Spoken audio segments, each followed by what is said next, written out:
How the wealthy get richer and richer and pay no tax. Do you know anything about the history of taxes? There was a time when no tax was imposed. However, it increasingly became the practice. Earlier, taxes are charged on citizens during times of war to help in war. Governments, though, fell in love with the concept and made it permanent. One of the main reasons that the rich get richer is because they are not paying their taxes. The number one reason they are not paying their taxes is because they have enough money to afford the best accountants to help them maneuver around taxes. It is important for government agencies to do more due diligence on high-wealth individuals and make it harder for them to evade taxes. It's a difficult subject, and one that I address in today's video. I walk you through some of the tax avoidance methods used by the ultra-rich. These strategies that enable billionaires to persist for decades as money is passed down from generation to generation. According to the ProPublica study, the ultra-rich were able to avoid paying income taxes despite their net worth skyrocketing using legal accounting tricks.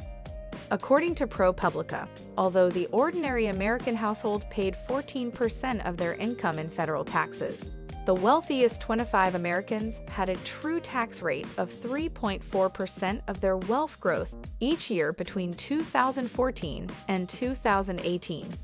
Jeff Bezos, one of the top multi-billionaire at the time, did not pay any federal income taxes in 2007. In 2011, he repeated the feat. Tesla CEO Elon Musk, the world's second richest man, paid no federal income taxes in 2018. In recent years, Michael Bloomberg has done the same. Carl Icahn, a billionaire investor, did it twice. 3 years in a row, George Soros paid no federal income tax. In recent years, the average American household made around $70,000 per year and paid 14% in federal taxes. The ultra-rich efficiently evade this system, according to the secret tax data obtained by ProPublica. 3 reasons the rich don't pay taxes. Number 1. The wealthy are encouraged to keep their funds in the system. There are less than 3,000 billionaires in the world. They are free to invest their funds in any system they want. The economy will suffer if the wealthy withdraw their money, and the government will be left to cope with the resulting problem.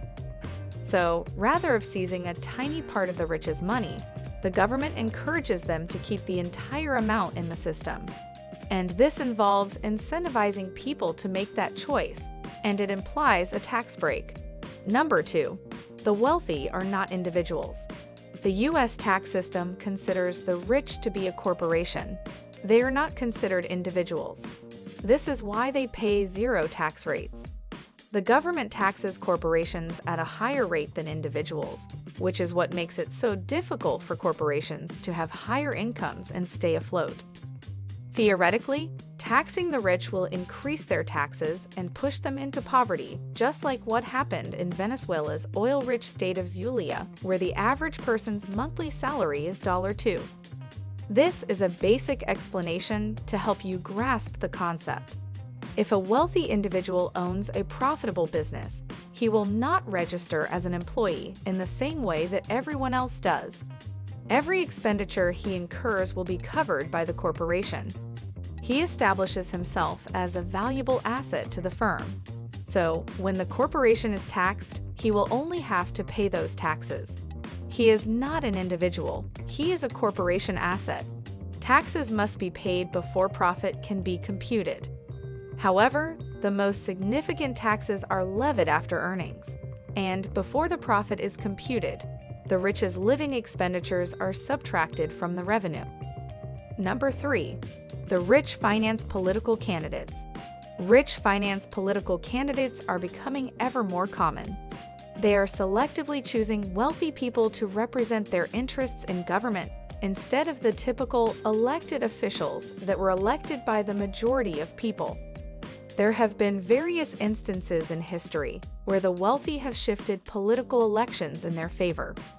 This is especially true when a candidate threatens to damage the company they've worked so hard to develop. They'll fight with as much cash as they can get their hands on. And in many situations, they succeed in getting their way. The idea that the wealthy have more influence in politics has been a hot topic of debate for years.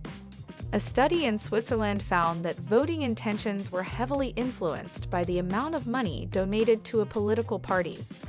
More specifically, when people had previously donated your $200 or more to a party, they would vote for it 90% of the time. How the rich get richer and pay no tax? We don't have a wealth tax, we have an income tax. This is a function of our income tax system, which has been around for a century. Steve Rosenthal, a senior fellow at the Urban Brookings Tax Policy Center, related to ABC's news team.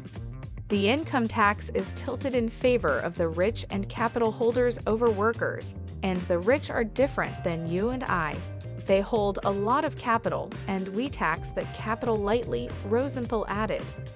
We wait for them to actually sell their assets before paying a tax. Before we can get into the precise strategies employed by the wealthy, we must first explain how the vast majority of them make their money. This is due to the fact that how they produce money will influence the sort of taxes they pay. Most people will now pay income tax on their earnings. This is based mostly on your major source of income. And for the vast majority of people, this is their wage, their monthly payment. This income is now taxed at various rates, reaching 37% at the federal level in the United States for the highest tax bracket.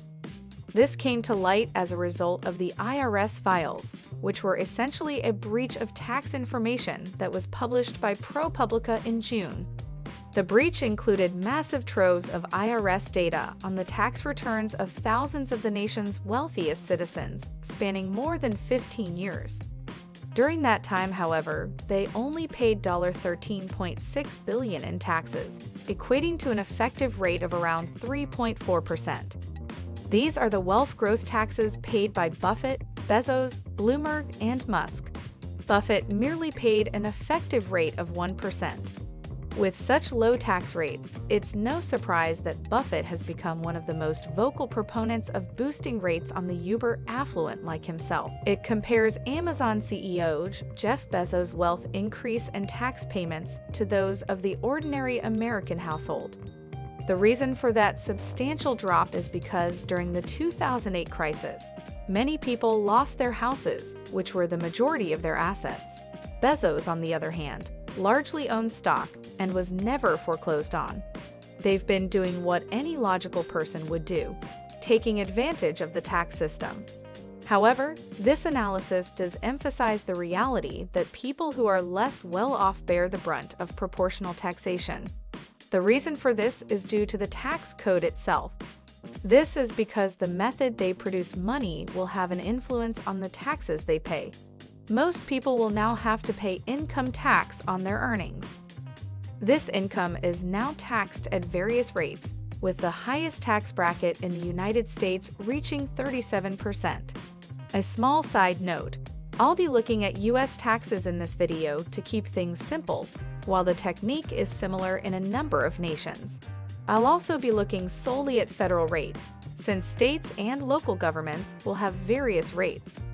Regardless, this income tax is typically difficult to dodge because it's taxed when it's earned and is frequently deducted from your paycheck as payroll taxes. As it comes to the ultra-wealthy, however, they hold assets that are taxed as capital gains when they appreciate. Long-term capital gains taxes, on the other hand, are significantly lower than income taxes on gains from assets held for more than a year. In the United States, for example, the top capital gains tax rate is 23.8%. In reality, based just on the raw percentage, that is the same rate of tax paid by someone earning between $86K and $164K. They are now avoiding having to pay any income taxes at all. They are taking stock and options on shares that will only be taxed at a capital gains rate that is more than 13% lower than the rate they would have paid if they had taken income.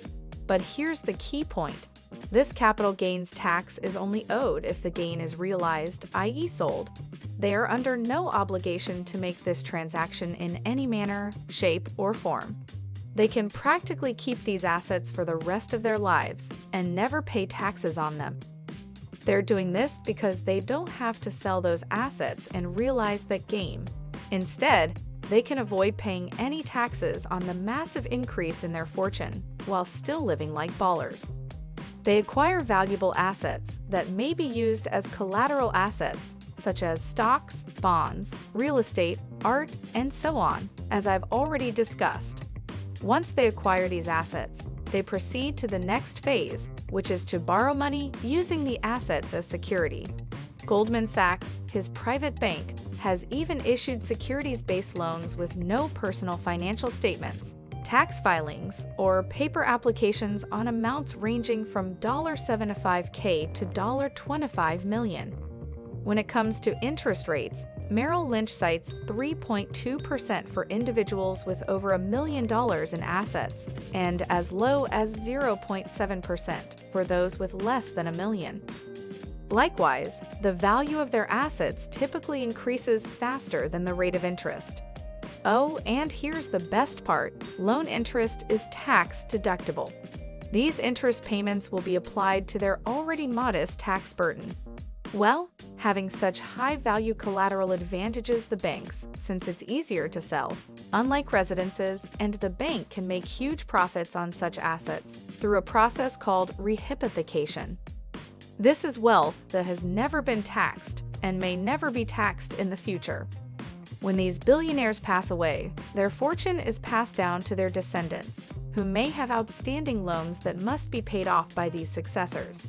Yes, there may be an estate tax on these assets, but it's a moot point when you consider that their successors will not have to pay those cumulative and unrealized capital gains.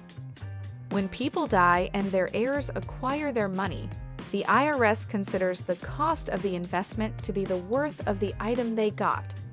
As a result, the accrued capital gains tax amounts to $27.5 billion. However, once he dies and leaves those assets to his successor, the cost of those assets for capital gains purposes is the market value of $100 billion. As a result, while the taxable profits are $2 billion, he only owes $540 million in taxes on them, despite the fact that they should have been $27 billion. That's all for this video. If you haven't already, like and subscribe to this channel for more contents next week. Until next time,